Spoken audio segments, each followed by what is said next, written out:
Olá, amigos da Físio TV. Estamos hoje em mais um programa Físio TV Entrevista. Hoje com a nossa convidada, a doutora Cláudia Namor Rossi. Doutora Cláudia é diretora da CN Rossi Ergonomia e Fisioterapia Preventiva, formada pela Universidade Bandeirante, a Uniban, em 1995. Presidente e fundadora da ANAFIT, Associação Nacional de Fisioterapia do Trabalho. Professora convidada da Fundacentro. Membro e consultora da ABT, Associação Brasil de Telemarketing. Fez cursos internacionais como de ergonomia da Universidade de Michigan, nos Estados Unidos, em 2001, estágio técnico internacional na Clínica Del Lavoro, em Milão, na Itália, em 2003, e é membro da comissão científica da ABRAFIT, Associação Brasileira de Fisioterapia do Trabalho. Olá, Cláudia, como vai? Seja bem-vinda. Obrigada, Paulo. Cláudia, você trabalha numa área, a área de ergonomia, que é uma área hoje que está em bastante evidência dentro do Brasil, mas eu gostaria de saber o que te chamou a atenção para essa área, que geralmente é uma área mais, vamos dizer assim, masculinizada, né? Uma área onde tem uma prevalência maior de homens trabalhando, acredito que por causa do próprio ambiente, né? O que te chamou a atenção, o que mais te encantou na ergonomia para você migrar para essa área? Bom, inicialmente eu gostaria de agradecer a Físio TV, te agradecer, Paulo, pelo convite. É interessante essa visão que a ergonomia é uma área mais masculinizada, porque a gente tem bastante mulher nessa área, mas eu entendo essa visão, né, da fábrica, do chão de fábrica, e por isso essa questão da presença maior do homem dentro dessa área. Na verdade, o que me chamou a atenção na ergonomia foi tão por acaso que eu não posso nem dizer que a ergonomia me chamou a atenção. Eu caí na ergonomia. Eu trabalhava numa empresa, isso em 92, eu estava no primeiro ano da faculdade, eu trabalhava numa empresa e eu tive a sorte de ter um gestor, um gerente, uma pessoa extremamente inteligente, que na época me chamou, ele sabia que eu fazia faculdade de fisioterapia, ele falou: Cláudia, você faria pra gente um projeto aqui pra empresa de prevenção à LER e de ergonomia? Na época eu falei: o que é ergonomia? O que é LER? Primeiro ano da faculdade? Eu não tinha noção. Em 1992 a ergonomia era muito incipiente, então a gente tinha muito pouco livro, muito pouca literatura, e fui pesquisar, né? Falei: bom, agora eu vou pesquisar. Primeiro lugar que eu fui pesquisar foi a Fundacentro, que era perto da minha casa, em Pinheiros, ali, então eu tive muito acesso, muito livro. E na época nós tínhamos poucos autores que escreviam sobre ergonomia. Um deles, o Dr. Hudson de Araújo Couto, a Maria Maeno, tinham obras bastante importantes. E conforme eu fui pesquisando e montando o projeto para essa empresa, realmente eu fui me interessando muito e vendo que era uma área bastante nova, alguma coisa que eu poderia fazer de forma diferente dentro da fisioterapia. E fui cada vez mais seguindo por esse caminho. Essa empresa que pediu esse estudo, implementou esse estudo que eu fiz. Quer dizer, eles realmente acreditaram naquele projeto de ergonomia, que era muito incipiente na época, e eles implementaram para a empresa inteira. Era uma grande instituição financeira. Eles realmente fizeram, e essa instituição financeira, depois de alguns anos, em 95, ganhou um prêmio como a instituição financeira com um projeto de ergonomia melhor da América Latina. Então foi obviamente o que abriu as portas para eu cada vez mais seguir nesse caminho. E aí se apaixonar por essa área. E aí me apaixonar por essa área. Muito bem. E como foi desbravar, Cláudia, a área e tornar ela mais confiáveis pela empresa? Porque o que acontece, como você mesmo esclareceu agora na sua introdução, na sua entrada no mercado de trabalho, eram conhecimentos ainda muito superficiais, né? Aqui no Brasil, porque no exterior já vem estudado há muito tempo.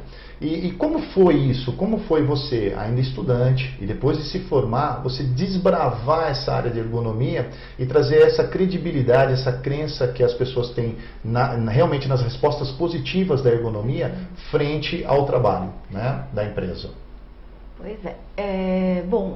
Essa empresa aqui no Brasil, ela foi uma das pioneiras, como te falei, claro. E esse reconhecimento como uma empresa com um grande projeto de ergonomia fez com que outras empresas buscassem fazer projetos semelhantes. Mas por que isso? Porque este projeto, de fato, reduziu o afastamento por LER. Na época a gente chamava de LER, depois houve uma recomendação do Ministério do Trabalho para mudança para DORT, né? Que são distúrbios osteomusculares relacionados ao trabalho. E, em função dessa diminuição de afastamento, outras empresas se interessaram. Na verdade, algumas em função da diminuição e outras porque vinham de uma cultura, como você falou, né, de fora do país, de outros países que já tinham implementado, já tinham projetos de ergonomia e aqui traziam para filial no Brasil. Então, esses foram os dois caminhos iniciais.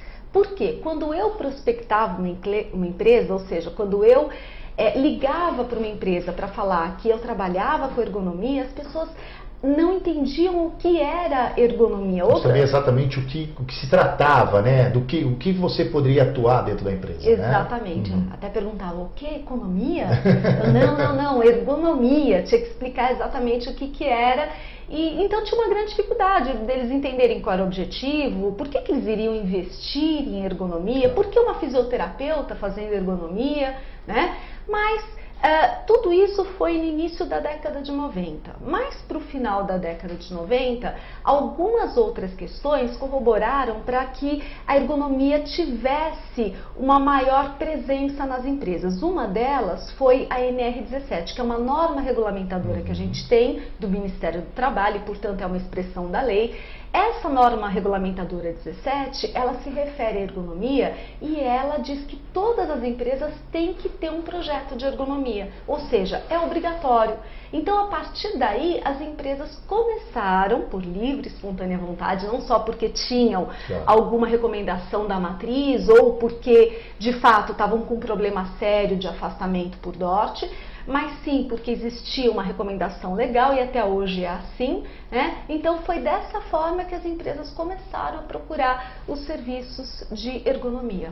Então essas dificuldades foram o que você encontrou no início, a próprio conhecimento da empresa em função ao que benefício que essas alterações, essas sugestões, esses estudos ergonômicos que você fazia nas empresas trazia, porque na verdade a gente que trabalha com administração, com empreendedorismo, a linguagem que a empresa entende é lucro, né? Então você tem que, na hora de propor alguma coisa, falar, olha, vai trazer x benefícios e vai trazer um lucro, porque como você mesmo esclareceu, né? Você vai ter menos funcionários sendo afastados por DORT e por consequência mais produtivos e com isso aumentando os recursos da empresa, né? E como você vê que você, no seu currículo, você tem cursos no exterior, então você tem uma vivência exterior, né? Você trabalha com empresas multinacionais que também trazem essa filosofia do exterior em relação ao cuidado, que é o maior bem que a empresa tem, que é o trabalhador, né? O que você vê de diferente na ergonomia, ou até mesmo no reconhecimento do trabalho do fisioterapeuta com ergonomia, lá fora e aqui no Brasil? Estamos engatinhando, estamos caminhando, já estamos avançando nesse conhecimento pelas empresas no Brasil da ergonomia? Eu diria que o Brasil hoje é uma potência em ergonomia, porque a gente tem um conhecimento muito grande. As pessoas que se dedicam a essa área de estudo, sejam da nossa área de fisioterapia ou de outras formações, têm um estudo muito bom em ergonomia e a gente, pela própria diversidade, né, ou seja, pelas condições adversas que a gente encontra dentro da empresa, tanto em relação a investimento, a política da empresa. Muitas empresas querem ter o projeto, mas aquele projeto para inglês ver, ou seja, eles querem ergonomia, mas efetivamente eles não querem mudar nada.